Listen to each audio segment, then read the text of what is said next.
Shalom, shalom. Most High Christ bless you all. Hey, let me know if you can see and hear me. Let me know if you can see and hear me clearly before we get started.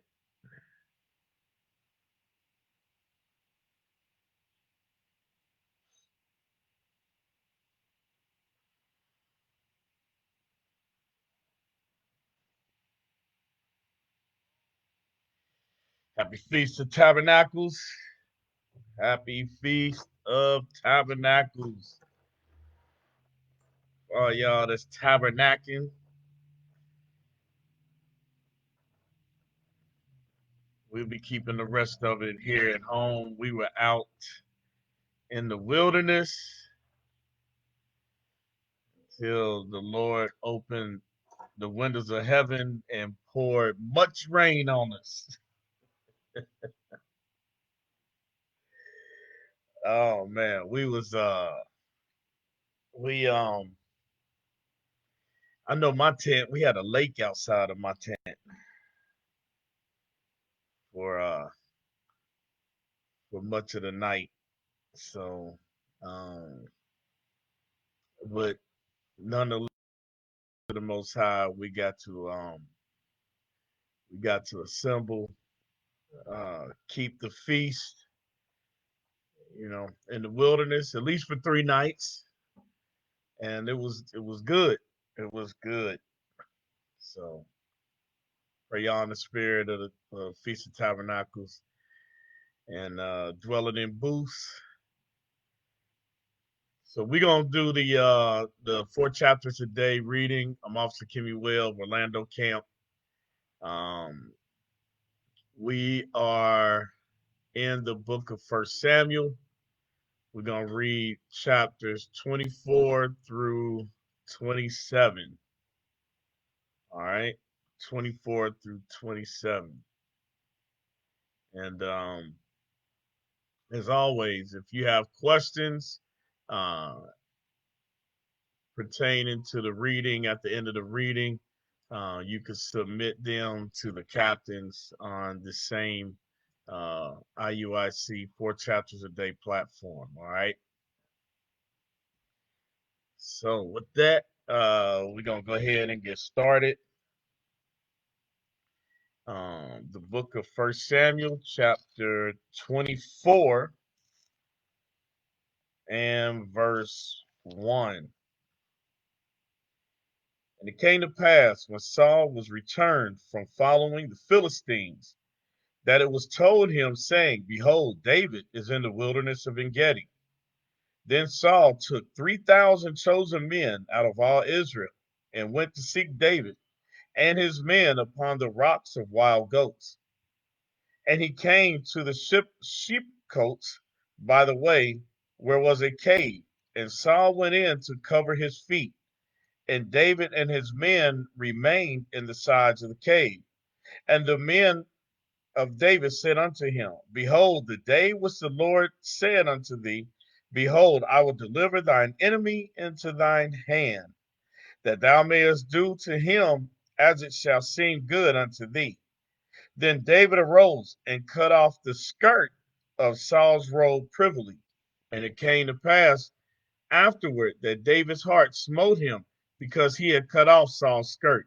And he said unto his men, The Lord forbid that I should do this thing unto my master, the Lord's anointed, to stretch forth mine hand against him, seeing he is the anointed of the Lord. So David stayed his servants with these words, and suffered them not to rise up against Saul. But Saul rose up out of the cave and went on his way. David also rose afterward and went out of the cave and cried after Saul, saying, My lord the king. And when Saul looked behind him, David stooped with his face to the earth and bowed himself.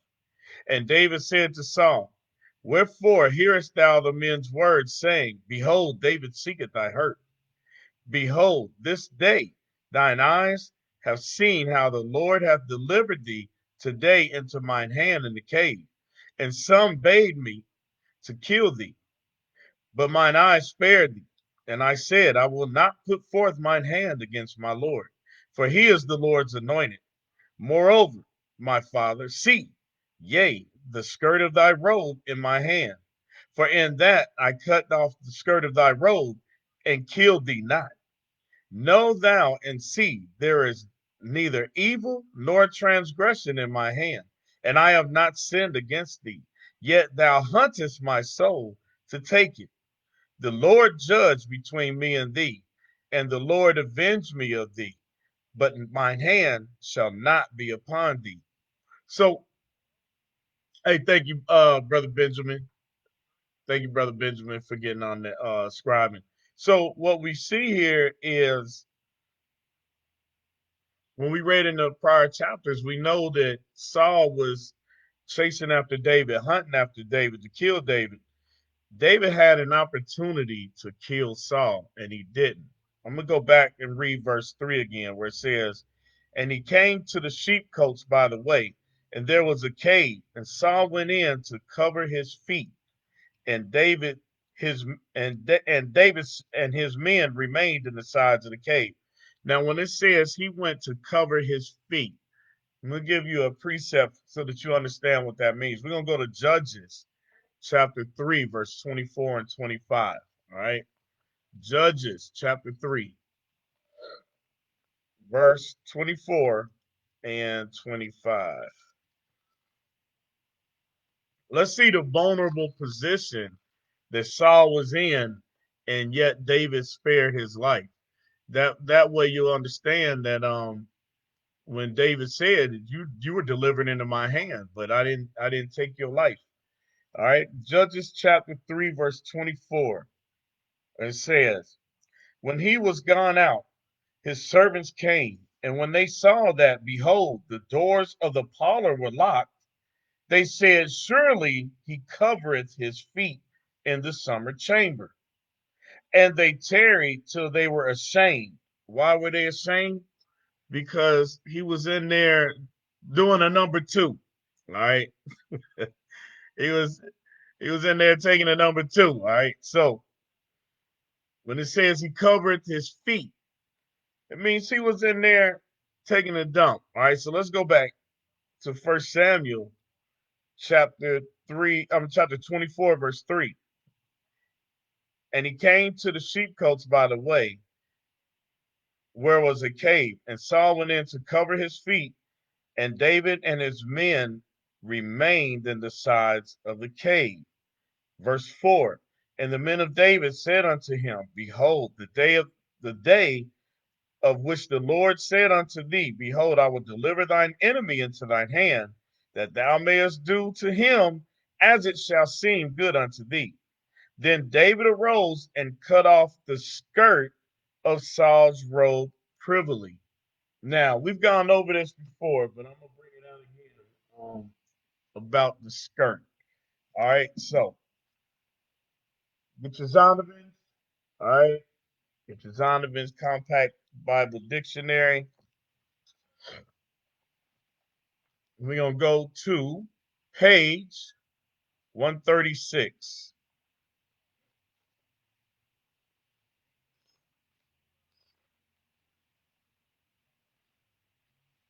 All right, let's see if y'all can see it.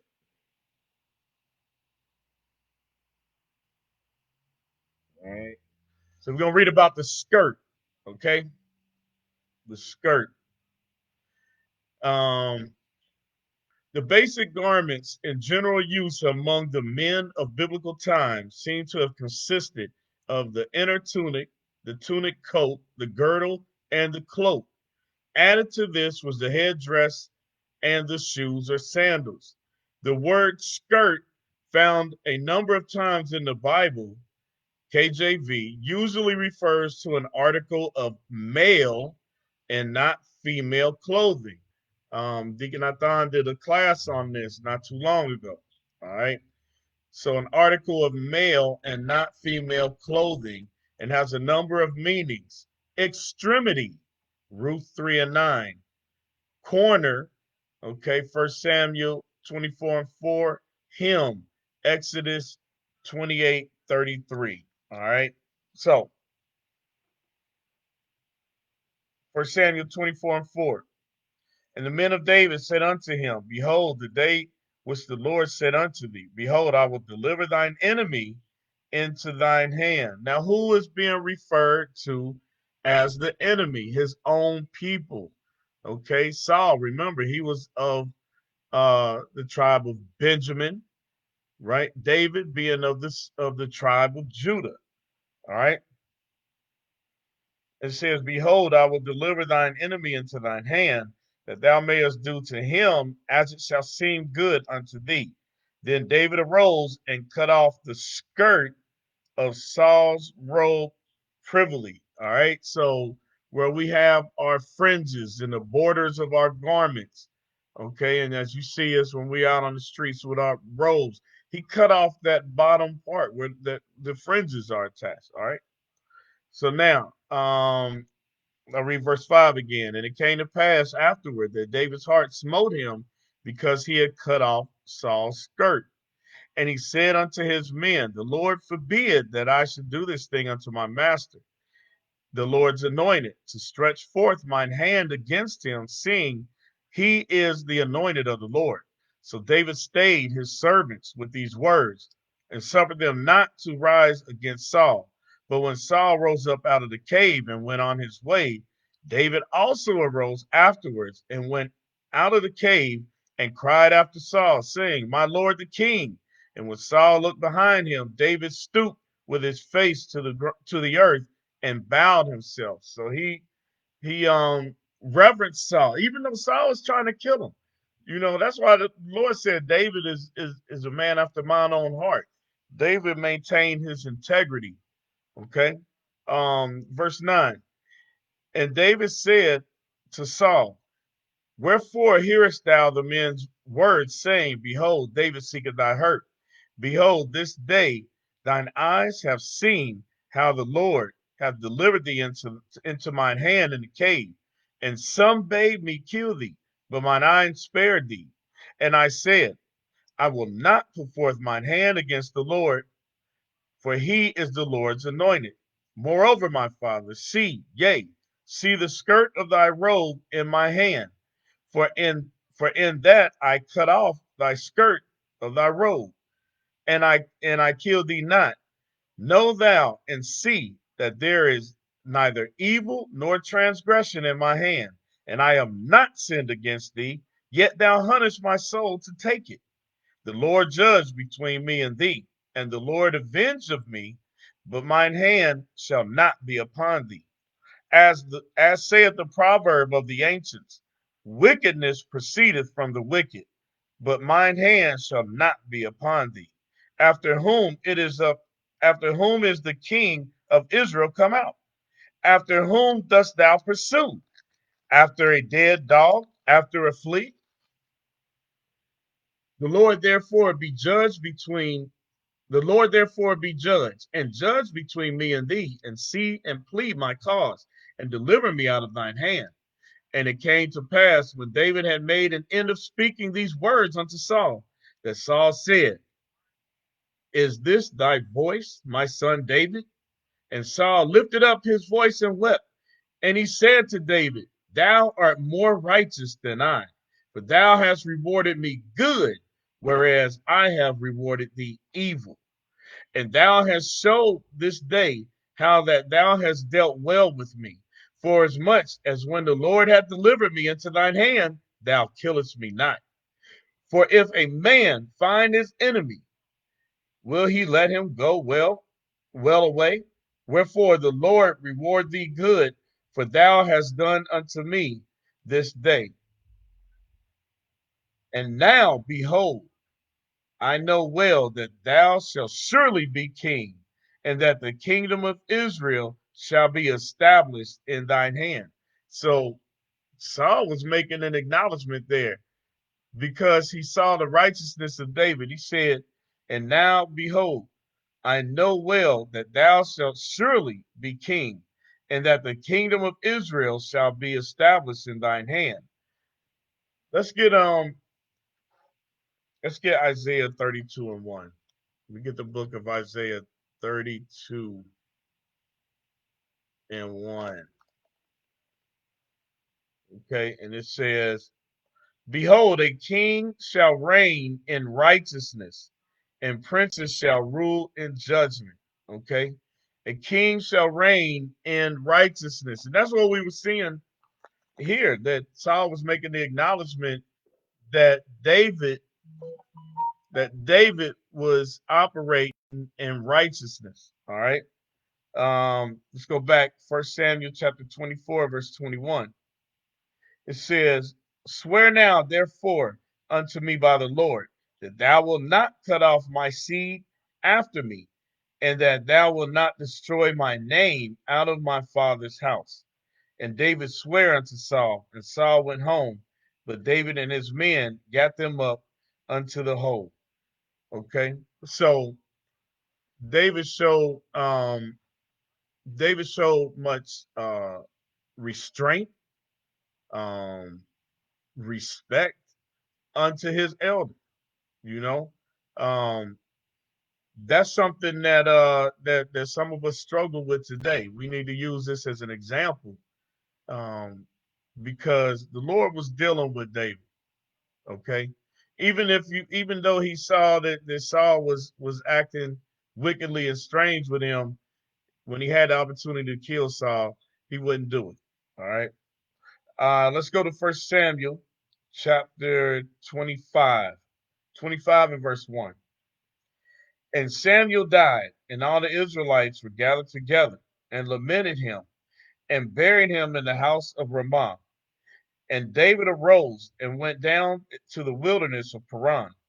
And there was a man in Maon whose possessions were in Carmel. And the man was very great, and he had 3,000 sheep and 1,000 goats, and he was shearing his sheep in Carmel. Now the name of the man was Nabal, and the name of his wife Abigail, and she was a woman of good understanding and of a beautiful countenance. But the man was churlish and evil, and his doings, and he was in his doings, I'm sorry, and he was of the house of Caleb. And David heard in the wilderness that Nabal did shear his sheep. And David sent out 10 young men. And David said unto the young men, Get you up to Carmel, and go to Nabal, and greet him in my name. And thus shall you say to him that liveth in prosperity, Peace be both to thee, and peace be to thine house, and peace be unto all that thou hast. And now I have heard that thou hast sheared, and I have heard that thou hast shearers. Now thy shepherds, which were with us, we hurt them not. Neither was there aught missing unto them all the while they were in Carmel. Ask thy men, and they will show thee. Wherefore, let the young men find favor in thine eyes. For we come in a good day. Give, I pray thee, whatsoever cometh to thine hand unto thy servants and to thy son David. And when David's young men came, they spake to Nabal according to all the words in the name of David, and ceased. And Nabal answered David's servants and said, Who is David? And who is the son of Jesse? There be many servants nowadays that break away every man from his master. Shall I then take my bread and my water and my flesh that I have killed for my shears and given unto men whom I know not whence they be? So Nabal was talking, he was talking much smack. Like, I don't even know who David is. Okay. Verse 12. So David's young men turned their way and went again and came and told him all those sayings. And David said unto his men, Gird ye every one, gird ye on every man his sword. And they girded on every man his sword. And David also girded on his sword. And they went there up after David about 400 men and 200 of bold by the stuff. But one of the young men told Abigail, Nabal's wife, saying, Behold, David sent messengers out of the wilderness to salute our master, and he railed on them. Okay, that's what we just read in 9 through 11. He was talking much smack to him. But the men were very good unto us, and they were not hurt, and we were not hurt. Neither missed we anything, as long as we were conversant with them when we were in the fields, and they were a wall unto us both by night and day, all the while we were with them keeping the sheep. So I mean, they were protection. David's men were giving them protection, all right, from their enemies. Okay. Verse 17. Now therefore know and consider what thou wilt do, for evil is determined against our master and against all his household. For he is such a son of Belial that a man cannot speak to him. And some of us know people like that. You can't talk to them. They won't reason with you. You got to consider Nabal was rich. Um, he was a very wealthy man, and a lot of times what comes with that is an arrogant spirit. Okay. Verse 18.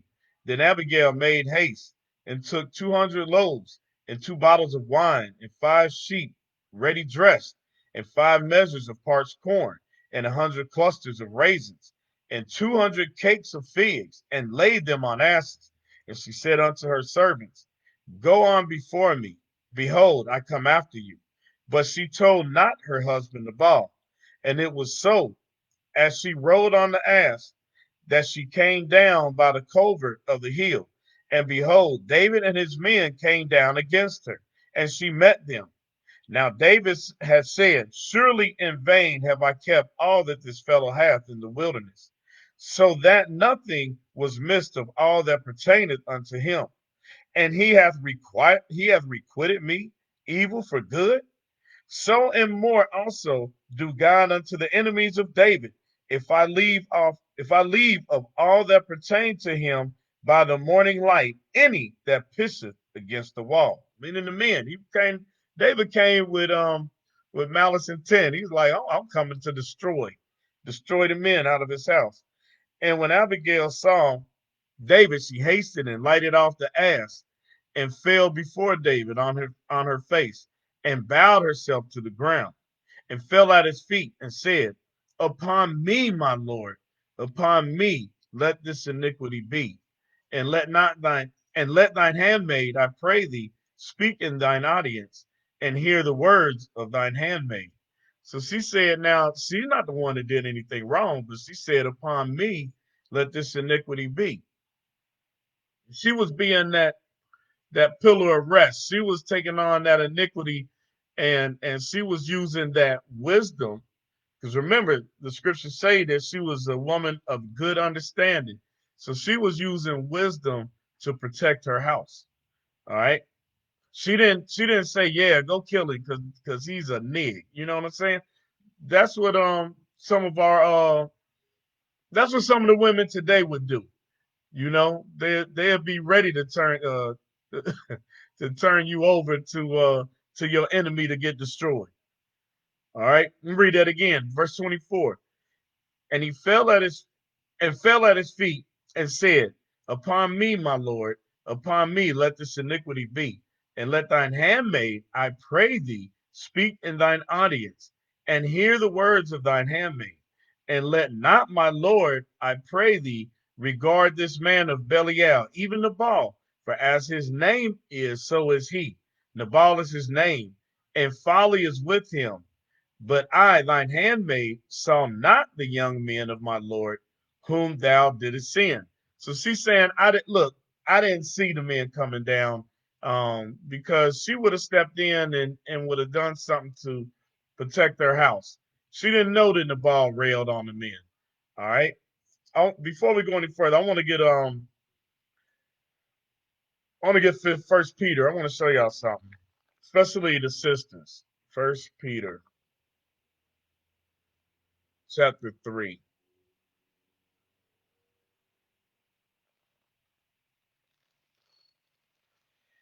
Let me see. I want to start.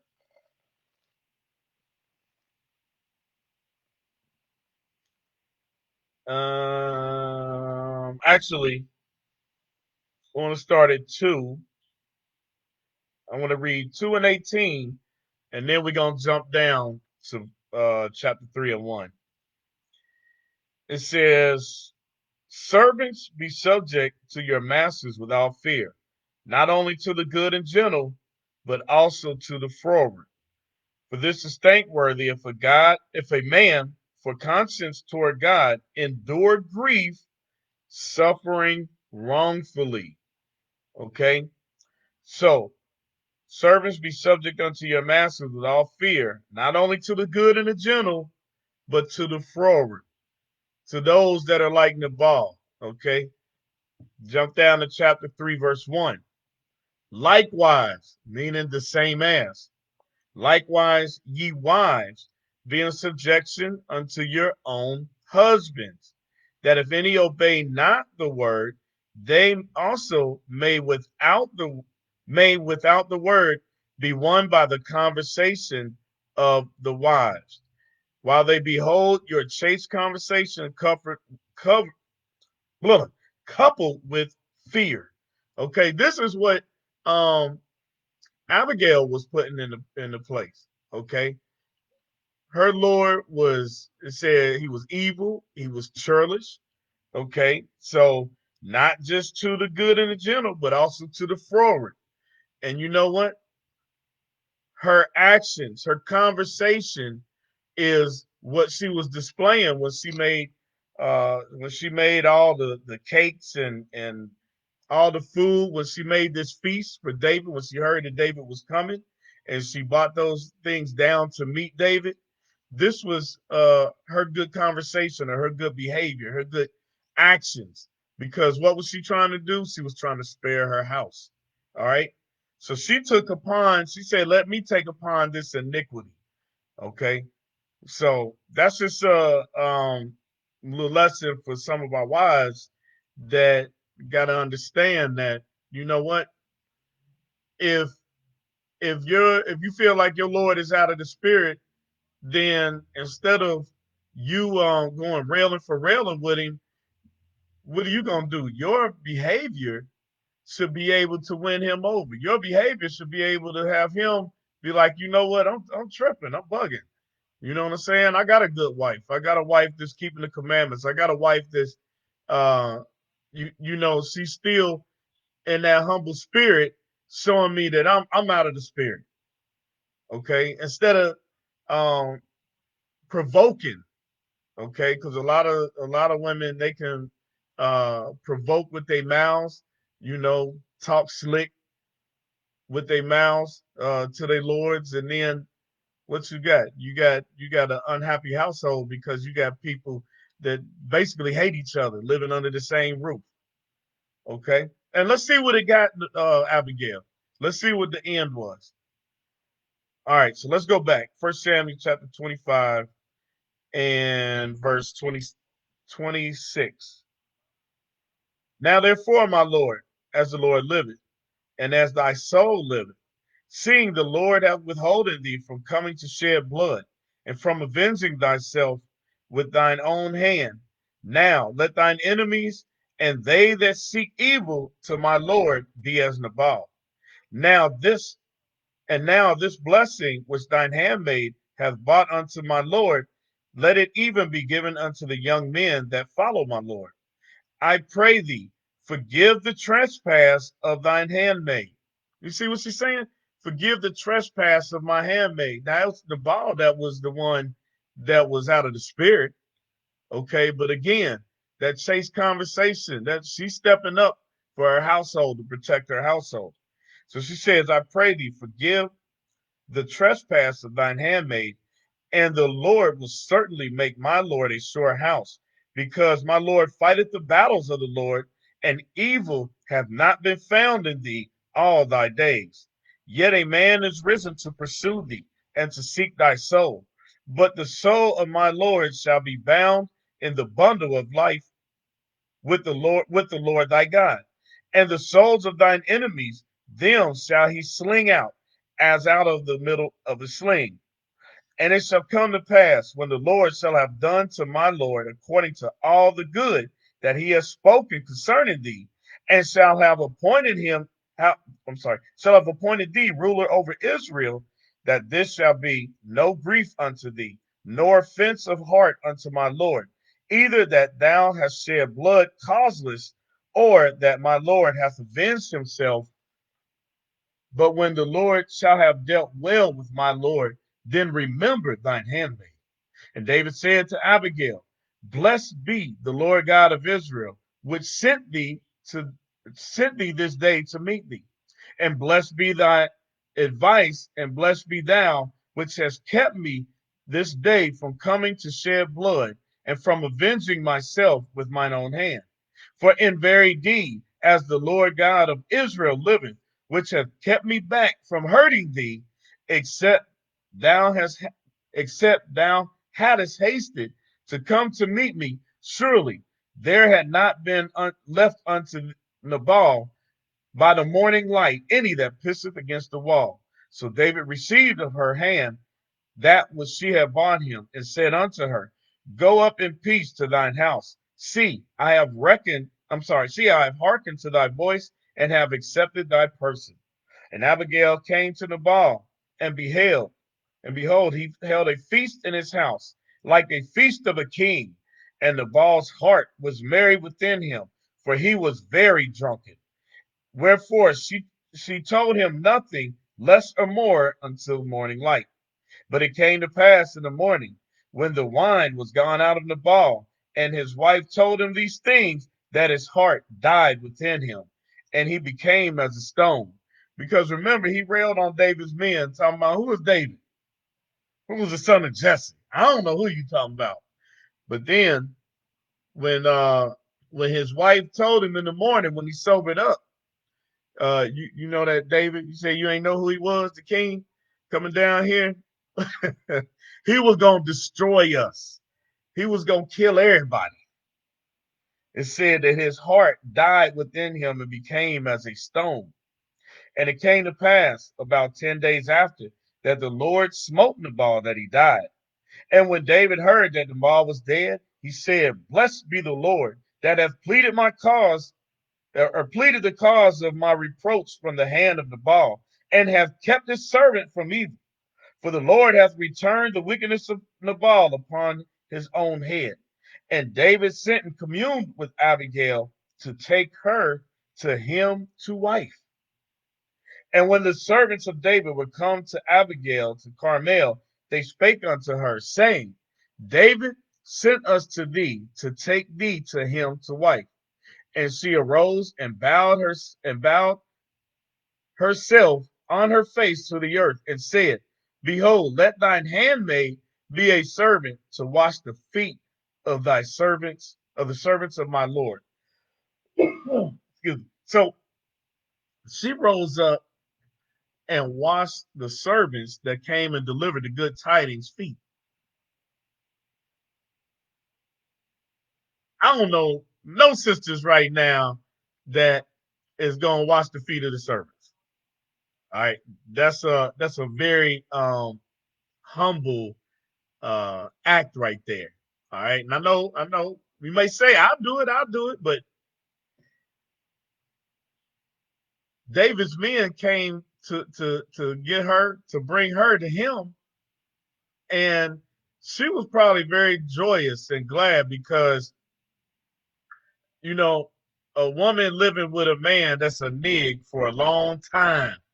I see you, sister. You say I would, no problem, and I don't know what that's like, but a woman living with a man that um, is hard to deal with, won't listen, won't take no advice, just arrogant,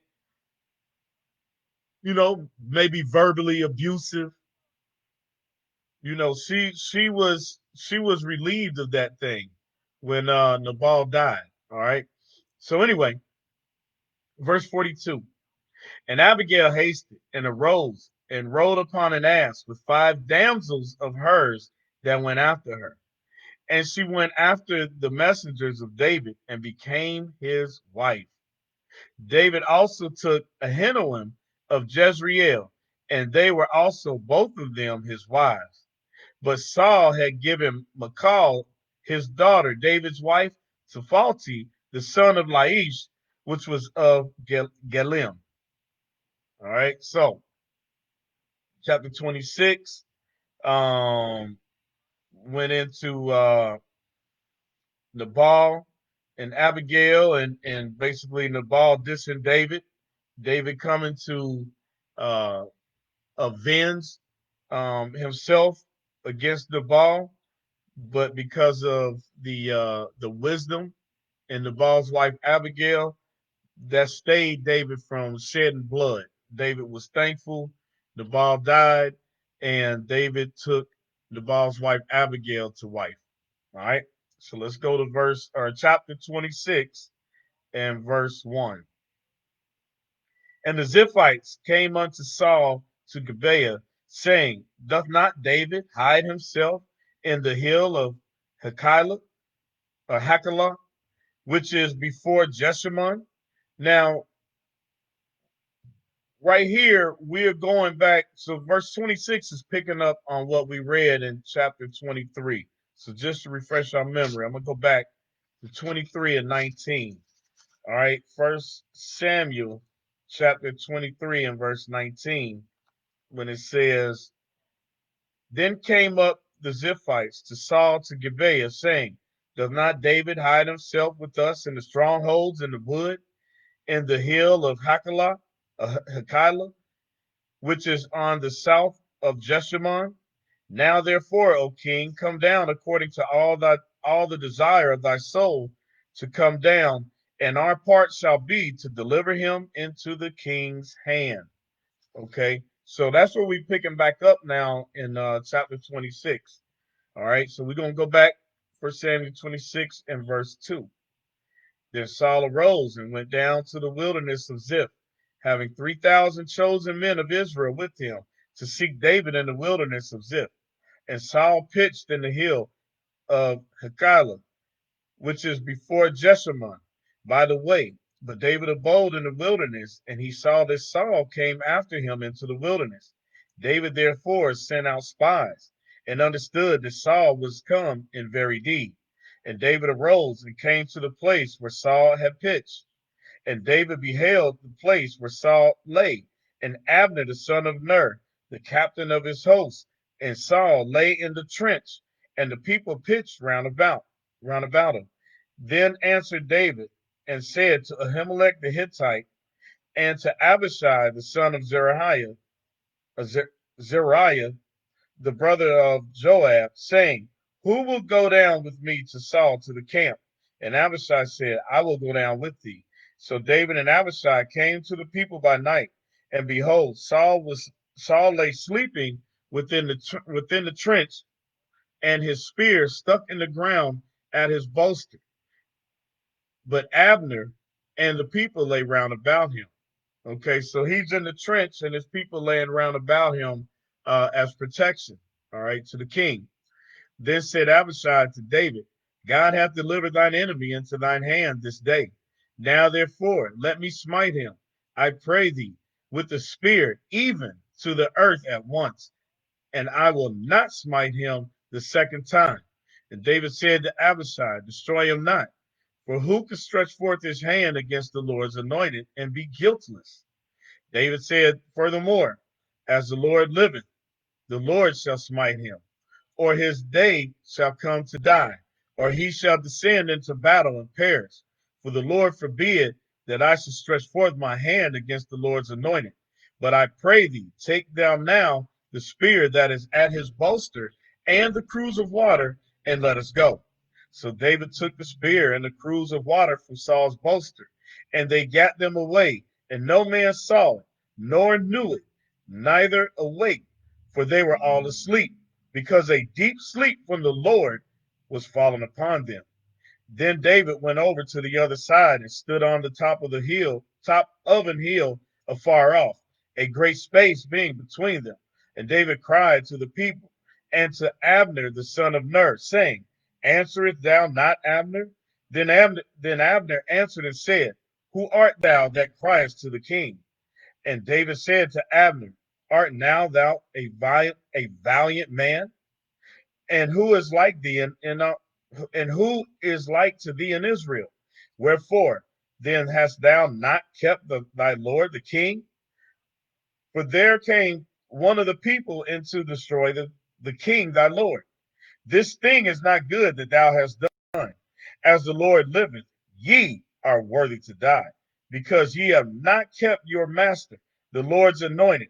And now see where the king's spear is, and the cruse of water that was at his bolster. And Saul knew David's voice and said, Is this thy voice, my son David? And David said, It is my voice, my lord, O king. And he said, Wherefore doth my lord thus pursue after his servant? For what have I done, or what evil is in mine hand? Now therefore I pray thee, let my lord the king hear the words of his servant. If the Lord has stirred me up against thee, if the Lord has stirred thee up against me, let him accept an offering. But if they have, but if they be the children of be they before the Lord. For they have driven me out this day from abiding in the inheritance of the Lord, saying, Go, serve other gods. Now therefore, let not my blood fall to the earth before the face of the Lord. For the king of Israel is come out to seek a flea, as when one doth hunt a partridge in the mountains. Then said Saul, I have sinned. Return, my son David, for I will no more do thee harm, because my soul was precious in thine eyes this day. Behold, I have played the fool and have erred exceedingly. So Saul was acknowledging once more David's righteousness, because again, David had an opportunity to kill Saul, but he didn't put Saul to death. All right, verse 22.